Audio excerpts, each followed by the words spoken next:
Corona काल में लोगों की मुश्किलों में चौतरफा इजाफा देखने को मिला है। महामारी के दौर में लोग अपनों को खो रहे हैं, महंगाई की मार झेल रहे हैं, साथ ही बेरोजगारी भी बड़ी समस्या बन चुकी है। देश में बेरोजगारी दर में महीने दर महीने इजाफा देखने को मिल रहा है।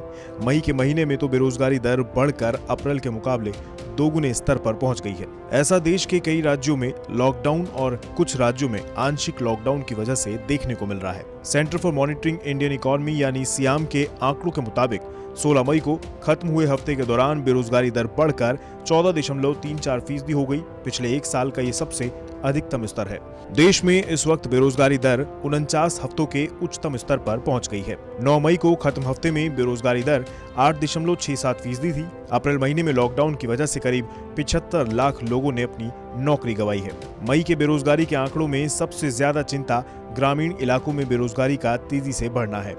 सबसे ज्यादा चिंता की बात यह है कि ज्यादातर बेरोजगारी कृषि क्षेत्र में देखी जा रही है, जिस पर लॉकडाउन का असर कुछ खास नहीं है।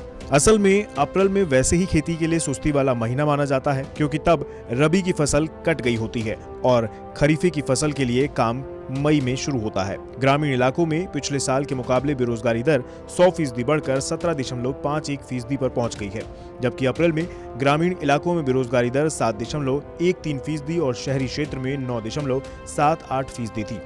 अब कोरोना के मामले घटना शुरू हो गए हैं। कुछ राज्यों में पॉजिटिविटी रेट 10% के नीचे आ गया है।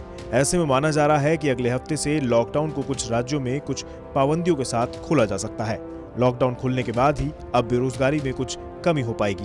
वैसे इसमें काफी समय भी लग सकता है। लाखों लोगों को रोजगार मिलने में कई महीनों का वक्त लग सकता है। बेरोजगारी का बढ़ना देश की इकोनॉमी के लिए अच्छा संकेत नहीं है। इससे जीडीपी ग्रोथ पर बुरा असर पड़ता है, क्योंकि चालू कारोबारी साल में डबल डिजिट ग्रोथ में जो अनुमान लगाए जा रहे हैं, बेरोजगारी की संख्या उन अनुमानों पर पानी फेर सकती है।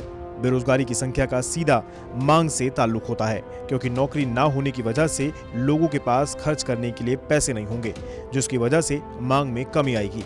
मांग में कमी आने की वजह से नया निवेश नहीं आएगा। नया निवेश नहीं आएगा तो अपने आप ही ग्रोथ में धीमापन आ जाएगा।